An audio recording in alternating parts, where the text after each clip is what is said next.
तो यहाँ पर है एक यंगस्टर्स का ग्रुप, तो चलते हैं इनके पास, देखते हैं ये हमसे असली मुद्दों पर बातचीत करते हैं या नहीं। Hi guys, hi sir.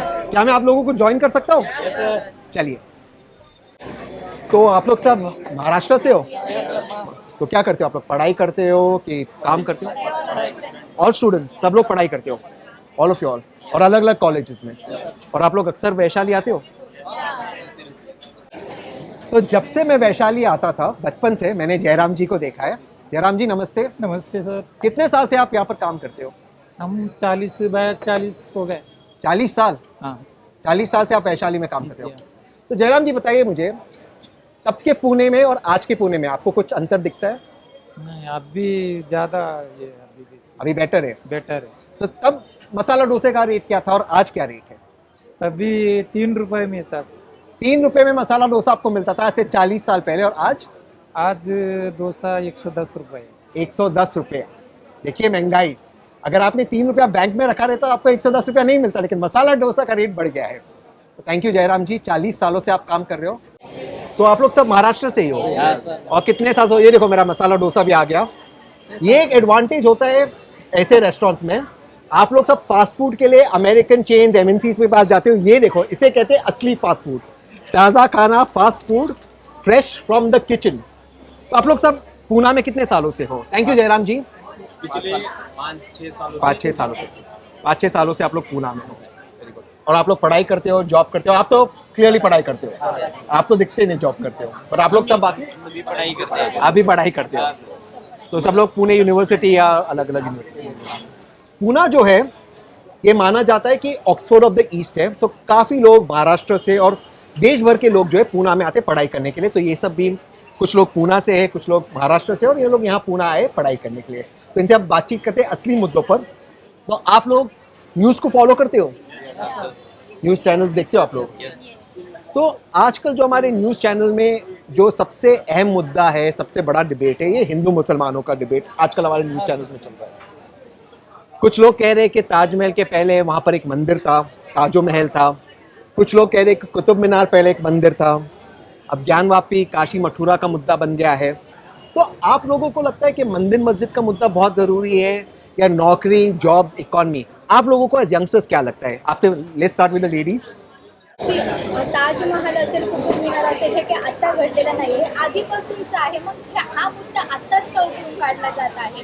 आता महागाई वाढली आहे, बेरोजगारी आहे, शिक्षणाचे प्रश्न आहेत, आणि या गोष्टींना कुठेतरी बगल देण्यासाठी हे मुद्दे उकरून काढलेले आहेत, आणि आम्हाला यंगस्टरला या गोष्टींमध्ये इंटरेस्टच नाही आहे. तो आपका ये मानना है कि सरकार ने इश्यूज को डाइवर्ट करने के लिए इस इश्यू को ये निकाले, ये चाहे ताजमहल था, कुतुब मीनार था, जो भी था पहले, ये पहले के मुद्दे, आज ये रेलेवेंट नहीं है। कोई इसे विपरीत राय रखता है?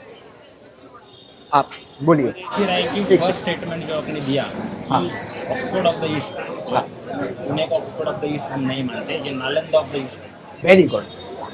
भारतीय सभ्यता, संस्कृति और भारतीय धरोहरा, इस धरोहरा की रक्षा करना भी इस युवक का काम है। जितना महंगाई का, बेरोजगारी का, एजुकेशन का मुद्दा जरूरी है, उतना ही भारतीय सभ्यता, संस्कृति और इसके रक्षण का विषय भी उतना ही जरूरी है। लेकिन जैसे ये कह रहे हैं कि न्यूज इसलिए ये बनाया जा रहा है क्योंकि जो असली मुद्दे उनसे डाइवर्ट करना है। देखो, इसके पहले 70 साल कांग्रेस का राज्य था, उन्हें ये विषय नहीं चाहिए था। उनको क्या आस्था, उनकी क्या आस्था है, वो खत्म हो रहे। अब हमारा आस्था है नया हिंदुस्तान है, नया मोदी का हिंदुस्तान है, सब करेगा, घर में के घुस में मारेगा भी, और जो हमारी आस्था है उसको बाहर भी लाया जाएगा। जब हम लेकिन युवक- क्या नए भारत में, क्या नए भारत में, जब आप कहते हो कि मोदी जी का नया भारत है, तो क्या नए भारत में नौकरियां जरूरी नहीं है? क्या इकॉनमी जरूरी है? मैं सवाल इसलिए आपसे पूछना चाहता हूं कि पहली बार 45 वर्षों में भारत की इकॉनमी कॉन्ट्रैक्ट हो रही है। पहली बार हमारा जो पर कैपिटा इनकम है बांग्लादेश से पीछे चला गया है। तो क्या ये विषय ज़्यादा ज़रूरी है कि क्या हम जॉब्स के जो मामला है वो ज़रूरी नहीं है? जैसे दादा ने कहा कि we should focus on both the things equally, मतलब हम लोग को जीडीपी भी इंक्रीज करना है, कंट्री का इकोनॉमी भी अच्छे तरीके से आगे लेके जाना है, but at the same time we should not forget our culture and tradition, because once we start forget our culture and tradition, I feel that the geography of the nation or the country or the geographical boundaries will be in danger if we forget our history or culture and tradition. So we should give the equal importance to both the sides. Equal importance to both the sides. एक second, इस side भी जाते हैं। We should be balance on both sides, नहीं तो कहेंगे मैं सिर्फ राइट के पास जा रहा हूँ। तो थोड़ा यहाँ पर भी जाते हैं। आपसे पूछते हैं कि जैसे इन्होंने कहा कि देखिए जो आस्था का विषय बहुत ज़रूरी है और इसमें कोई दो राय नहीं है, लेकिन पार्लियामेंट ने 1991 का एक प्लेसेस ऑफ वर्शिप एक्ट बनाया था। मुझे पता नहीं आप यूपीएससी की पढ़ाई कर रहे हो, आपने इसके बारे में पढ़ा या नहीं है। और ये एक्ट कहता है कि 15 अगस्त 1947 को जो धार्मिक स्थल जैसा था वैसा ही रहेगा, सिवाय राम जन्मभूमि बाबरी मस्जिद का जो ढांचा था, और उसका जो सुप्रीम कोर्ट है उसने उसका फैसला दे दिया है। इसके बाद जो ढांचा जैसा था 15 अगस्त 1947 को वो वही रहेगा। आज जब हम इस एक्ट को चैलेंज करते हैं या अगर हम किसी ढांचे को बदलते तो ये कहाँ तक रुकेगा? जैसे इन्होंने कहा कि बहुत सारे हिंदू मंदिर हैं जो आज बने हुए हैं, जो मस्जिद बने हुए जो हिंदू मंदिरों को तोड़कर बनाया गया है, ठीक उसी तरह बहुत सारे ऐसे मंदिर बने हुए जो जैन मंदिरों को तोड़कर बनाया गया है। तो ये कहाँ पर रुकेगा? 11वीं शताब्दी, 9वीं शताब्दी, 7वीं शताब्दी, इसका फुल स्टॉप कहाँ है? आता हे बघा, जे आस्था आहे आपली सर्व हिंदूंची भारतीयांची ते सगळे मंदिरापाशी आहेत, पण आता दिवसांदिवस एक एक मॅटर बाहेर येतो, हे कुठं न्यायप्रविष्ट आहे. पण आता सध्या जर बघायला गेलं तर आपला GDP किती होता तो आता किती खाली कोसळलेला आहे. सध्याला म्हणजे युवकांची स्थिती काय आहे देशामध्ये याचाही विचार झाला पाहिजे. हे फक्त राजकारण करण्यासाठी हे सगळी स्टंटबाजी चालू आहे आणि मीडियाही त्याच गोष्ट कवरित आहे. एक शेतकरी सगळं पूर्ण कोलमडला आहे, त्याच्यावर कोणी बोलता येत नाही. म्हणजे त्यांना नोकऱ्या नाहीत. या देशाचं भवितव्य हे तरुण आहेत, तरुणी आहेत, यांची हालत काय आहे यावर सध्याला बोलणं गरजेचं आहे. मला असं वाटतं त्याच्यावर जे फोकस पाहिजे, मेन मुद्दा पाहिजे, त्याच्यावर न बोलता ही दुसरंच काहीतरी संस्कृतीला धरून वेगळं वातावरण निर्माण होता है देशामध्ये. तो बहुत महत्वपूर्ण चीज़ कह रहे हैं आप कह रहे हो कि जो देश की संस्कृति वो ठीक है, लेकिन सबसे इम्पोर्टेंट मुद्दा आज के मुद्दे है लोगों के पास नौकरियां नहीं है, युवाओं के पास नौकरियां नहीं है, किसान हमारे त्रस्त है, और उसको छोड़कर मीडिया के साथ मिलकर ये सारे मुद्दे उछाले जा रहे हैं. आपका क्या मानना है? आप यूपीएससी की पढ़ाई कर रहे हो जी.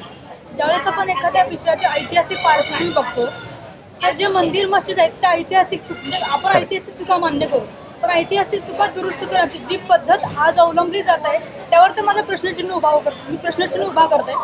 कारण आपली संस्कृतीबद्दल जे काही लोक बोलत आहेत, संस्कृती आपली ही सांगते की हार्मोनी असली पाहिजे, टॉलरन्स असलं पाहिजे. व्हायलन्सला आपल्या भारतीय संस्कृतीने, खास करून हिंदू संस्कृतीने डावलला आहे. तीच ज्या आपल्या संस्कृतीमध्ये नाही त्या गोष्टी आपण हातात घेऊन आपण कसं काय संस्कृती रक्षण करणार? मुळात भारताची व्यवस्था ही वसुदेव कुटुंब व्यवस्था अशी आहे. Correct. आपल्याला सर्वांना सामावून घेऊन पुढे जायचं आहे. हा पहिला मुद्दा राहिला. दुसरा मुद्दा, वास्तविक परिस्थिती जर पाहिली तर इथल्या तरुणांना रोजगार मिळत नाही. जर इथली तरुण पिढी आत्महत्येच्या मार्गावरती जात असेल तर हिंदू मुसलमानापेक्षा इथल्या पोटाचा प्रश्न सुटणं हे अत्यंत गरजेचं आहे. जर आमच्या पोटाचा प्रश्न सुटत नसेल तर आम्हाला हिंदू मुसलमानापेक्षा काही पटीनं इथली तरुण पिढ्यांची महत्त्वाची जी व्यवस्था असेल ती महत्त्वाची आहे. अर्थव्यवस्थेचा प्रश्न असेल तो सोडवणं गरजेचं आहे. मुळात या अर्थव्यवस्थेच्या प्रश्नाला बाजूला सारून आम्ही हिंदू मुसलमानांच्या मुद्द्याला महत्त्व देत असून तर आपण कोणत्या व्यवस्थेत जगत आहोत आणि कोणत्या शतकात जगत आहोत हे सर्वात महत्त्वाचं समजून घेणं गरजेचं आहे.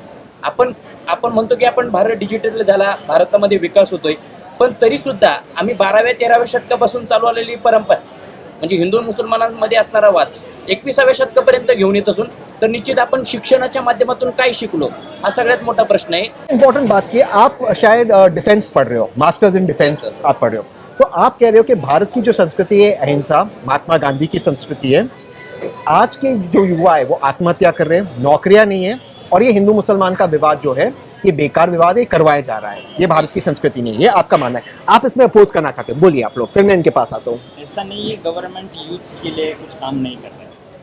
मैं बताता हूँ आपको कि 70 साल में युवकों के सामने की जो सबसे बड़ी समस्या है उसका हल इस गवर्नमेंट ने निकाला है. जैसे मैं आपको बताऊँ, सबसे बड़ी समस्या इस युवकों के सामने थी अनस्किल्ड यूथ कैसे तैयार होता है? अनस्किल्ड यूथ तैयार होता है वीक एजुकेशन सिस्टम. तो weak education system produces weak youths और अनस्किल्ड यूथ्स, फिर अनएम्प्लॉयमेंट, उसके बाद क्या आता है अनएम्प्लॉयमेंट. उसके कारण तो मेरा एक काउंटर क्वेश्चन है, नहीं मैं इसका मैं एक आपको काउंटर क्वेश्चन, क्योंकि आपने बहुत इंपॉर्टेंट बात करी.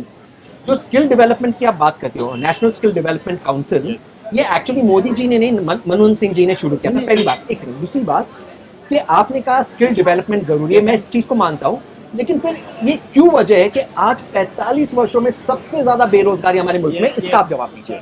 उसका कारण है हमारे वीक एजुकेशन सिस्टम. अभी इस गवर्नमेंट ने जो new education national education policy जो लाई है उसके कारण वर्ष स्किल्ड स्टूडेंट, स्किल्ड लेबर और एंटरप्रेन्योर ऐसे निर्माण होंगे आने वाले समय में. यस. तो आप लोग, आप तो काफी यंग लगते हो, आपके पास आता हूं फिर आपके पास।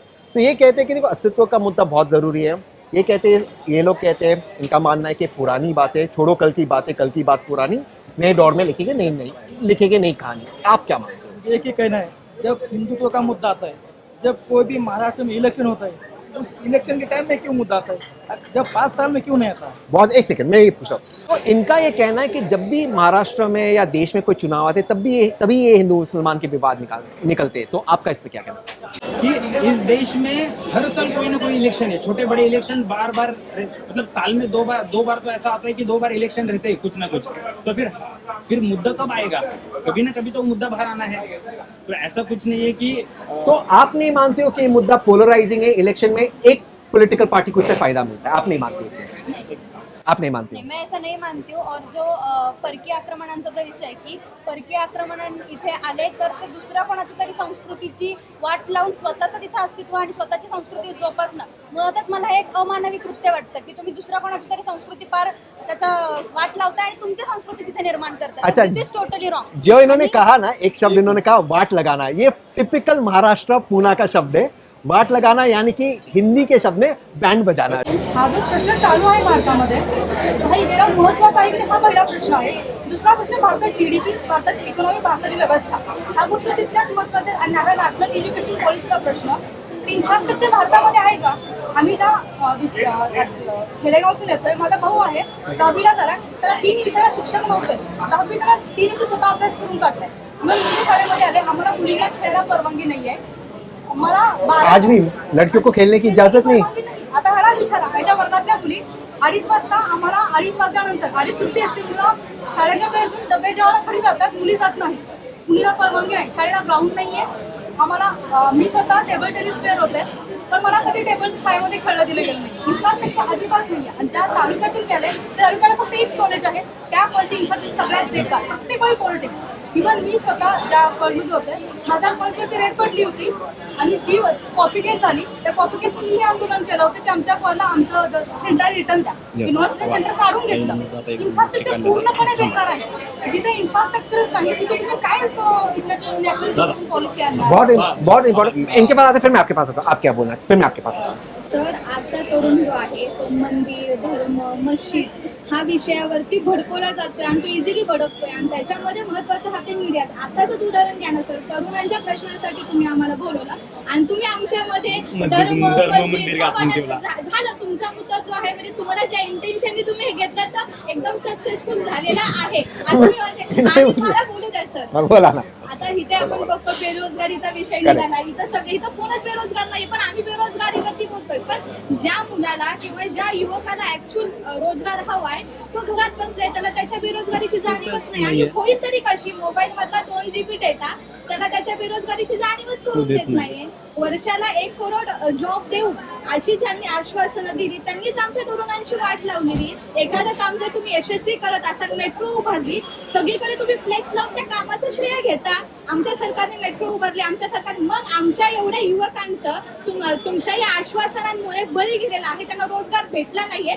मग ह्या चुकीचं तुम्ही प्रायचित्त भोगणार का? तुम्ही लावणार का बॅनर रस्त्यावरती की आमच्या या चुकीच्या आश्वासनामुळे भारतातल्या तरुणांचं भविष्य उद्ध्वस्त झालंय? हे आमच्या नाकर्तेपणाचं कर्म आहे, ते तुम्ही स्वीकारणार का? हे आहे का या सरकारमध्ये ताकद? बहुत इंपॉर्टेंट चीज आपको, आप इसका जवाब दीजिए।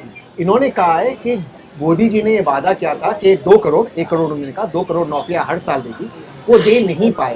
तो जब मोदी जी हर चीज पे अपने फोटो डालते हैं, फ्लेक्स डालते हैं, मेट्रो पर या वैक्सीन पर, तो क्या मोदी जी इसकी भी जिम्मेदारी लेंगे कि मैं नौकरियां नहीं दे पाया?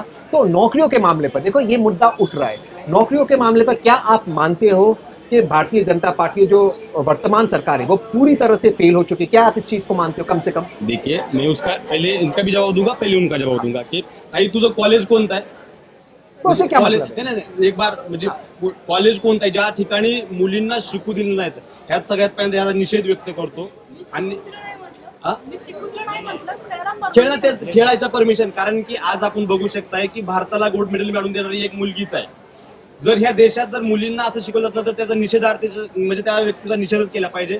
जे काही इथलं शासन आहे त्या शासनाने मुलीला जे शिकवण्याचं जे काही त्यांचं आद्य कर्तव्य असतं ज्या महाराष्ट्राला सावित्रीबाई फुलेंचा महाराष्ट्र म्हणून ओळखला जातो, तर त्या महाराष्ट्रात जर मुलींना खेळू दिलं जात नाहीये की शाळेमध्ये तिला खेळण्याची परमिशन दिली जात नाही, खरंच लाज वाटण्यासारखी गोष्ट आहे महाराष्ट्रामध्ये. तर सगळ्यात पहिल्यांदा मी याचा निषेध करतो. आणि दुसरी गोष्ट म्हणजे असं काही नाहीये की भारत सरकारमध्ये जॉब भेटत नाहीत, कुठले जॉब नाहीत ताई, असं मी म्हणणारच नाही की जॉब नाहीत. प्रत्येक जॉब निघतायत, जॉब देत आहेत सरकार जिम्मेदारी. कारण की मोदी सरकार म्हणतायत की सगळी जिम्मेदारी माझी आहे, चांगलं झालं तर मोदींचं, वाईट झालं तरी मोदीचं. पण एक आता सेकंड, इथं ऐका. ये बहुत इंपॉर्टेंट चीज है, ये बहुत इंपॉर्टेंट. एक सेकंड, आप इसी पर आप ना, एक व्यक्ति कहेगा जिम्मेदारी मेरी है, तो लोकतंत्र में ऐसे नहीं होता. लोकतंत्र में सुनो, कलेक्टिव. आपने बोला कि मोदी जी लेंगे, क्या मोदी जी ने ली है जवाबदारी कि पूरे हिंदुस्तान की जवाबदारी वो खुद के कंधे पे लिए. आप मानो या ना मानो, लेकिन आपने क्या पूछा कि मोदी जी ले सकते क्या? हाँ, मोदी जी ने लिया है. तो अगर लिया है तो क्या फिर मोदी जी इसके लिए जिम्मेदार नहीं कि देश की इकोनॉमी घट रही है, नौकरियां नहीं है, जैसे ये कह रहे. मैं उसके ऊपर तो बोलूंगा ही, लेकिन मुझे ऐसा कि क्या महाराष्ट्र में बीजेपी गवर्नमेंट है? नहीं है, महाराष्ट्र में तो बीजेपी गवर्नमेंट नहीं है. तो महाराष्ट्र के गवर्नमेंट के अभी 2 साल से बीजेपी नहीं है. केंद्र सरकार ने दिलं. नहीं, वो कह रहे, उनका कहना है कि अभी भाजपा ही थी ना, अभी 2 साल से. आज के 70 साल में से 5 साल बीजेपी का गवर्नमेंट था और उसके पहले 4 साल का गवर्नमेंट महाराष्ट्र उसके में पहले का था. पेट्रोल देखो, उसके पहले का डीजल देखो. मुझे आंसर कंप्लीट उनको करने दो, फिर हाँ, उनको कि पेट्रोल का भी निकालेंगे, उसमें क्या है, उसका 5 भी साल ये लेंगे.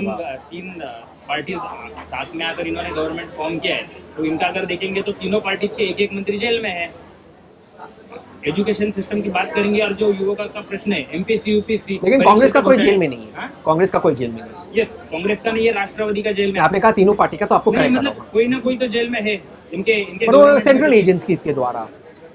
अरे बाप रे. आणि आरोप सिद्ध नाही झालेले अजून. न्यायप्रविष्ट म्हणता ना तुम्ही. आरोप सिद्ध नाही झाल्याबद्दल जेलमध्ये शिक्षा भोगतात आहे. मला एक सांगा, तो मैं जेल में, तो अगर हम उसमें जाते तो जेल में तो फिर अमित शाह जी भी गए थे. वो मुद्दा नहीं, मुद्दा ये है कि आज मोदी जी ने कहा कि मैं आपको 2 करोड़ नौकरियां दूंगा, मैं भारत की इकोनॉमी और जीडीपी को बढ़ाऊंगा. जब मनमोहन सिंह जी प्रधानमंत्री थे, नए फॉर्मूला से फिर मोदी जी ने फॉर्मूला चेंज किया. भारत की जीडीपी औसतन 10% थी, वो आज घट के एक जमाने -27.3 हो गए. अब वो 8% बढ़ेगी भी, तब भी वो -21 है. जीडीपी घटी है. पहली बार 50 वर्षों में हमारी जीडीपी घटी है. पहली बार 45 वर्षों में इस तरह की बेरोजगारी आई है. आप कहते हो नौकरियां है, लेकिन सरकारी भर्तियां नहीं हो रही है, तो क्या उस पर हम इसको डिपेंड कर सकते हैं? ये सवाल है. एक्चुअली ऐसा है, गवर्नमेंट कुछ पॉलिसीज बनाती है तो उसका इम्पैक्ट हमें तुरंत नहीं दिखता है. उसका इम्पैक्ट आपको लॉन्ग टर्म 10 साल 15 साल के बाद उसका इम्पैक्ट दिखता है. जैसे कि उन्होंने बेसिक्स पे काम किया. फॉर एग्जांपल बेसिक्स, युवकों को स्किल्स चाहिए तो स्किल डेवलपमेंट. 14 मिलियन यूथ्स को अभी स्किल डेवलपमेंट किया है. उसके बाद फिर न्यू एजुकेशन पॉलिसी युवकों के लिए लाई है. मतलब ऐसे अलग अलग प्रोग्राम्स के माध्यम से युवकों को निर्माण करना, उसके माध्यम से देश को निर्माण करना, यही पॉलिसी इस गव्हर्नमेंट की आहे. और इसके इम्पॅक्ट आपको तुरंत नहीं दिखेंगे. आणि मागच्या 40 वर्ष आतंकवाद आपण सोसत होतो, एकदा सुद्धा उत्तर नाही दिलं. पहिल्यांदा आपण उत्तर दिलं हे 8 वर्षामध्ये झालं. पहिल्यांदा आपण सर्जिकल स्ट्राईक त्यांच्यावरती केला आणि पहिल्यांदा त्याला विरोधात उत्तर दिलं आपण, हे पहिल्यांदा झालं. नाही तर 26/11 नंतर हेच सरकार, काँग्रेसचं सरकार होतं ते शांत बसलं होतं. पण हे गव्हर्नमेंट होतं ज्यांनी पहिल्यांदा प्रत्युत्तर दिलं. प्रत्युत्तर देणारे हे सरकार आहे. आज भारताची फॉरेन पॉलिसीचा ज्यावेळेस विचार करतो, UN मध्ये अमेरिकेविरुद्ध सुद्धा अमेरिकेवरती प्रश्नचिन्ह उपस्थित करणारे हे सरकार आहे. कारण की ह्याचं कारण असं आहे की क्या मोदी जी ने अमेरिका, एक सेकंड, मैं फैक्चुअल पूछना चाहता हूँ, मोदी जी ने अमेरिका पे प्रश्न क्यों उठाया? आपने जो बात की, अमेरिका पे प्रश्न एक ही प्रधानमंत्री ने उठाया है, 2 ही प्रधानमंत्री ने उठाया. एक सेकंड, यूएन के अंदर एक थी श्रीमती इंदिरा गांधी जी और एक थे डॉक्टर मनमोहन सिंह जी इराक के मामले में. मोदी जी ने कभी नहीं उठाया. आप बता दीजिए डेट. मैं ऐसा नहीं कह रहा कि मोदी जी ने उपस्थित है, इस गवर्नमेंट ने इस गवर्नमेंट ने कब किया, डेट बता दीजिए. आज कैमरा में बता दीजिए. क्रूड ऑयल का जो इशू है, ऑयल के इशू में मोदी जी ने अमेरिका की बात सुनते ईरान से हमारा इंपोर्ट कम किया है. नहीं वो नहीं बोला. रशिया के इशू में, अभी यूक्रेन रशिया वॉर के issue रशिया की जो पॉलिसी है वो कांग्रेस की पॉलिसी है और ये कांग्रेस की पॉलिसी है. ये मोदी जी की पॉलिसी नहीं, ये फैक्चुअल है. पॉलिसी का इशू नहीं है. अच्छा, मैं और एक चीज बता दूं, एक लास्ट चीज मैं आपको बोल रहा हूँ, आप सबका जवाब दे दीजिए, मैं आपको नॉन स्टॉप दूंगा. आपने 3 चीज कहा कि मोदी जी ने अमेरिका पे प्रश्न उठाया. मैंने आपको कहा फैक्चुअली प्रश्न 2 जन ने उठाया. एक आपने कहा, मैं आपको बता दूं, फैक्चुअली प्रश्न 2 प्रधानमंत्री ने उठाया, इंदिरा जी और मनमोहन सिंह जी ने. Factually record. दूसरी चीज आपने ऑयल के बारे में कहा, मैंने आपको बता दिया. तीसरी चीज, पाकिस्तान के 2 हिस्सा करने वाले इंडिया ने पहली बार ऐसे कहा कि we are very concern about human rights in USA. ये आप सर्च करके देख सकते हो, ये आपको मिलेगा। ये फर्स्ट टाइम इंडिया ने कहा कि अगर आप हमारे कश्मीर के इश्यूज पे, ह्यूमन राइट्स पे बोलोगे तो हम आपके इश्यूज, ह्यूमन राइट्स के इशू पे बोलेंगे। लेकिन first ये time जयशंकर जी ने कहा, ये सही कह रहे हैं, जयशंकर जी ने ये कहा एक इंटरव्यू में। लेकिन इसके पहले जब अमेरिका के अंदर प्रधानमंत्री मनमोहन सिंह जी अमेरिका के अंदर थे और उनको सारे सेनेट के सामने, सारे उनके लीडर्स के सामने पूछा गया था, तो उन्होंने कहा था कि जो अमेरिका इराक में कर रहा है गलत है और हम ह्यूमन राइट्स के लिए कंसर्न है। लेकिन एक चीज है, मैं आपसे पूछना चाहता हूं, एक फैक्चुअल चीज। आपने कहा कि पहली बार पाकिस्तान पे अटैक हुआ। पाकिस्तान के 2 टुकड़े करने वाले भी तो पहले हो चुका है। 14 दिन में एक नया देश बना। ये डिफेंस के एक्सपर्ट है। दुनिया में प्राचीन इतिहास में एक सेकंड, दुनिया के प्राचीन इतिहास में कभी भी एक नया देश 14 दिन में नहीं बना, 13 दिन में नहीं बना है, सिर्फ भारत ने बनाया। तो क्या ये बन, तो आपने क्यों कहा कि पहली बार? तो उसमें इंदिरा जी ने, इंदिरा जी को भी करते हैं। बोले पहिली गोष्ट, ज्यावेळेस 1947ला भारत स्वतंत्र झाला तेव्हापासून तर 2010, 11, 12, 2014 पर्यंत या देशामध्ये अशा आंतरराष्ट्रीय पातळीवरती अशा घडामोडी घडून गेलेल्या आहेत। मग 1971-72चं युद्ध असेल, 1999चं कारगिल वॉर असेल। त्यामुळे लक्षात घेणं गरजेचं आहे की सुरक्षा ही देशाची कुठलंही सरकार असेल त्याची प्राथमिकता असते। त्यामुळे त्याला कुठल्याही गोष्टीला विरोध करणं हे चुकीचा मुद्दा आहे। और 67-68 में भारत ने चीन को नथुला चोला में भी हराया था युद्ध में। त्याच्यामुळे लक्षात घेणं हा गरजेचं आहे की आंतरराष्ट्रीय पातळीवरच्या मुद्द्यावरती आपण हात घालताना तो सरकारचा प्राथमिक मुद्दा असतो। कुठलंही तो क्या सरकार ये असेल, पहली बार है मोदी जी ने कुछ ये नहीं है हे सच? पहिली गोष्ट, तर अब इसका कुठल्याही जवाब सरकारचं धोरण हे चेंज होत नाही। संरक्षण पॉलिसी 1947 पासून सरकार त्याच्यामध्ये चांगल्या प्रकारे बदल करू शकतं, परंतु कुठल्याही सरकारच्या विरोध करू शकत नाही। केले असं म्हणायचं बोला. हे बघा, डिफेन्स पॉलिसीचा विषय केला तर सरकारचं जे प्रायव्हेटायझेशन करतंय सरकार योग्य आहे, काहीच अडचण नाही। डिफेन्स मध्ये म्हणतोय मी, लक्षात घ्या, डिफेन्स मध्ये काहीच अडचण नाही, परंतु आपण दुसऱ्या सरकारला दोष देणं हा सगळ्यात मोठा चुकीचापणा आहे, हे चुकीचं। असं मला वाटतं। तुमचं काय म्हणणं आहे? मला असं म्हणायचं आहे की आतापर्यंत पाकिस्तान आपल्याबरोबर कशा पद्धतीने युद्ध लढत होतं, तर थेट एक वेळ त्यांना लक्षात आली की आपण ह्या देशाला सरळ मार्गाने हरवू शकत नाही। त्यांनी त्याच्यानंतर प्रॉक्सी वॉर चालू केला, ज्याला आपण आतंकवाद असं म्हणतो। आतंकवाद हा आता येणारा विषय नाही। आतंकवाद जेव्हापासून भारत उभा राहिला तेव्हापासूनचा विषय। कोण म्हणलं असा आतंकवाद हा तेव्हापासूनचा इश्यू आहे? 1947 नंतर जेव्हा काश्मीरचा मुद्दा उभा राहिला होता तेव्हा 1949 साली सगळ्यात जास्त अतिक्रमण करण्याचं काम सुद्धा सरकारनं केलं होतं। त्यावेळेस आपण विनाकारण बोलू शकत नाही। अतिक्रमण आणि आतंकवाद यात फरक आहे। आतंकवाद म्हणतो मी, आतंकवाद, अतिक्रमण नाही, ज्यावेळेस आतंकवाद। आतंकवादाचा विषय येतो तो फक्त भारताचा वैयक्तिक देशापुरता मर्यादित येतो, तो आंतरराष्ट्रीय पातळीवर मर्यादित येतो। भारताला म्हणजे याचा त्रास नाहीये, भारताला त्रास आहे की आपण कुठं नाही म्हणू शकतो। वैयक्तिक इश्यू नाही भारताचा, वैयक्तिक इश्यू नाही आहे भारताला काश्मीरचं हे माहिती का? काश्मीर आणि पाकिस्तानमध्ये बायलॅटरल टॉक्सच होतील, बाकी कोणीही इंटरफेअर करू शकत नाही, असं आहे, माहिती आहे का तुला? बरोबर आहे। दिस वॉज 1971 शिमला डिक्लेरेशन जो इंदिरा गांधी ने जीता था। नाही, मी चुकीचं काय म्हणतो, मी बरोबर म्हणतो ना आम्ही। तो यहाँ पर जंग चालू हो, यहाँ पर जंग चालू हो। इनकी बातों में भी दम है, इनकी बातों में भी दम है, सबकी बातों में दम है। लेकिन एक मुद्दा सबसे जरूरी है, कौन क्या खोद रहा है, क्या ढूंढ रहा है, कौन नहीं ढूंढ रहा है, उसे छोड़िए। मैं अब खुदाई करने वाला हूँ इस मसाले डोसे के अंदर और अपनी पेट पूजा में जरूर करने वाला हूँ, और यहाँ पे मैं शांति बरकरार करने की कोशिश करने वाला हूँ। तो आप सब यहाँ पर, मुझे आप लोगों ने बैठने की इजाज़त दी, आप लोग सब मेरे साथ जुड़े, सबने अपनी अपनी बात रखी और सबने अपनी अपनी बात खुलकर रखी। इस सब के लिए मैं आप सबका आभारी हूँ। तो thank you very much, and ऐसे ही आप बोलते रहेगा। धन्यवाद। धन्यवाद। चलो खाओ आप लोग सब, इतना नहीं खाओ यार।